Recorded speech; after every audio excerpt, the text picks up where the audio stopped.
Cryptocurrency is decentralized digital money that's based on blockchain technology. You may be familiar with the most popular versions, Bitcoin and Ethereum, but there are more than 9,000 different cryptocurrencies in circulation. How does cryptocurrency work? A cryptocurrency is a digital, encrypted, and decentralized medium of exchange. Unlike the US dollar or the euro, there is no central authority that manages and maintains the value of a cryptocurrency. Instead, these tasks are broadly distributed among a cryptocurrency's users via the internet.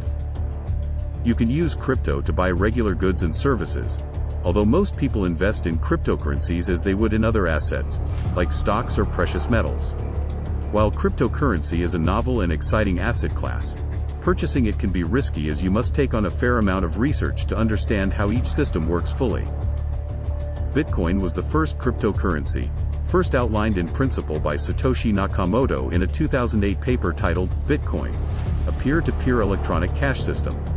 Nakamoto described the project as an electronic payment system based on cryptographic proof instead of trust. That cryptographic proof comes in the form of transactions that are verified and recorded on a blockchain.